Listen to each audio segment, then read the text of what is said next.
Assalamualaikum warahmatullahi wabarakatuh.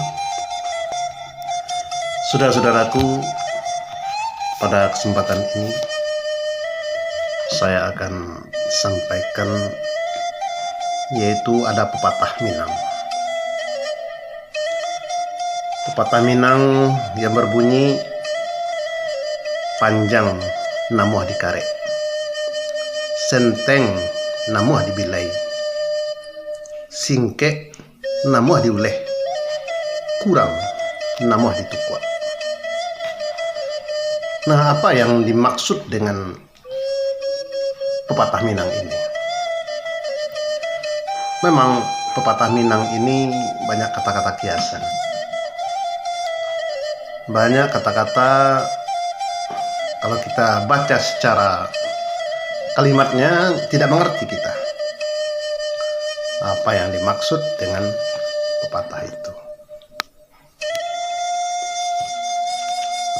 Yang jelas, pepatah-pepatah Minang ini banyak berisikan nasihat, banyak mengacu dari pelajaran-pelajaran agama.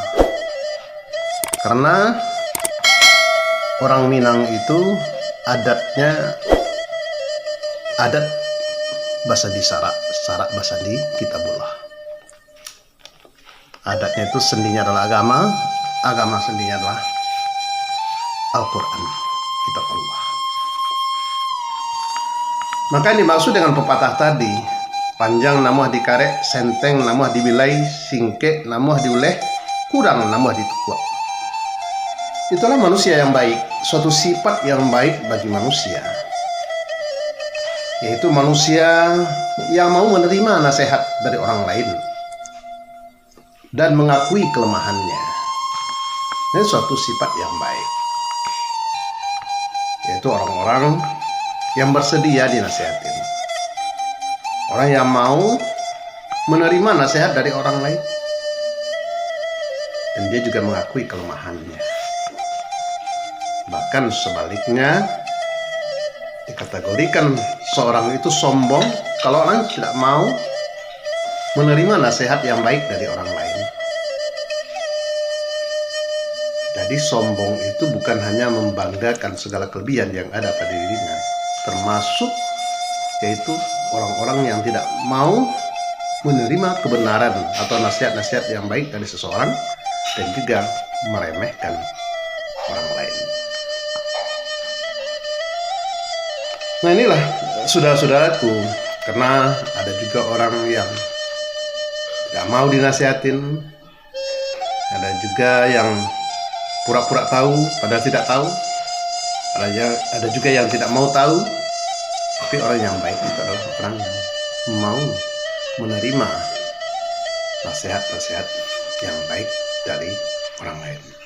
Karena pada hakikatnya nasihat-nasihat yang baik dari orang lain itu adalah untuk diri kita sendiri. Nah, inilah yang dimaksud dengan panjang namuh dikarek. Artinya tatkala ada hal-hal yang berlebihan, mau menerima dia, yaitu dipotong. Senteng namuh dibilai, singkek namuh diuleh. Artinya hal-hal yang pendek, artinya orang yang maulah bisa disambung. Kurang namuh ditukwa, mau ditambah. Artinya orang yang mau menerima tatkala segala kekurangan atau segala sesuatu yang berlebihan yang tidak baik pada dirinya kemudian ditegur, dia mau menerima. Itu yang dimaksud dengan pepatah Minang, panjang namuh dikarek, senteng namuh dibilai, singkek namuh diuleh, kurang namuh ditukwa. Itu saja yang dapat kami sampaikan, mudah-mudahan bermanfaat. Assalamualaikum warahmatullahi wabarakatuh.